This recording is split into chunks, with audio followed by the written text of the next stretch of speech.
have to define ourselves to be a people. We found that our teachings from our elders were spot on.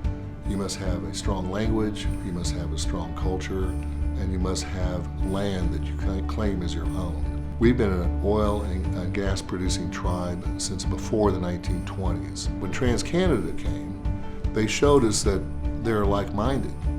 They're interested in moving oil, they're interested in moving oil in a safe way, and they're interested in the native cultures and supporting that. So TransCanada has a long history of engaging with Indigenous communities. And when I talk about engagement, I don't just talk about the kind of engagement that our regulator requires us to do to get permits. It's actually the ongoing relationship with the community that we have to establish and nurture. TransCanada really they begin to go over and above, and they start to set the bar on how consultation could look. They give a small company feel, you know, by the faces and the familiarity of who you deal with on a day-to-day basis. And we take care of the land. We take care of remediation when construction is done.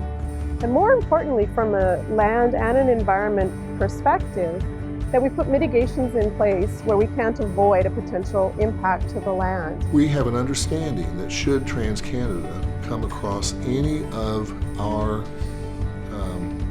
old village sites or any of our remains of our people, TransCanada will contact our Historical Preservation Office and our archaeologists. They actually are walking the talk, so to speak.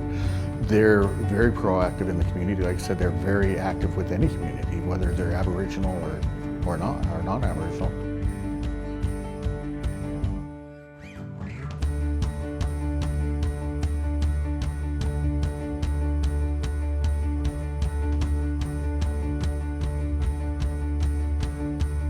People and contracting component of the strategy requires our contractors who build pipeline, the general contractors, to have Indigenous participation plans to make sure people get put to work, which allows Indigenous businesses, band-owned companies and the like, to participate in our construction. And this includes Métis communities as well.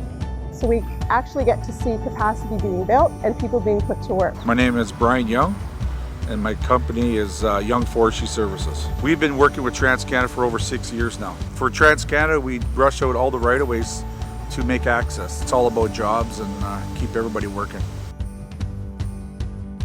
The project participation is the newest element that TransCanada has introduced, and it is a recognition that we will, where appropriate, consider providing project benefits to nations as we move through project delivery. They help support us through capacity. You know, they have great initiatives. They're very approachable. I work as an engagement lead in the Indigenous Relations Department. I guess you could say it's like a liaison between the project team and the communities we work with. There are a lot of opportunities to work from labor positions to full-time employment. I started with TransCanada under a community agreement between Denethor First Nation and TransCanada Pipelines. And through hard work and dedication and knowing what I want, I came on full-time with TransCanada. I think that's a success story, and those opportunities are there.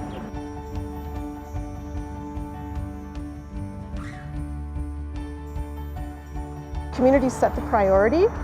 They decide which programs they're going to ask us to participate in, and if it fits within our commercial and our project framework, or if it's within the community investment general principles, then we're always really excited to participate.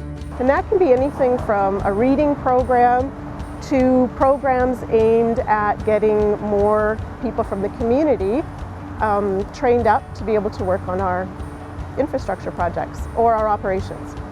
TransCanada came and showed us they're the kind of people we want to do business with.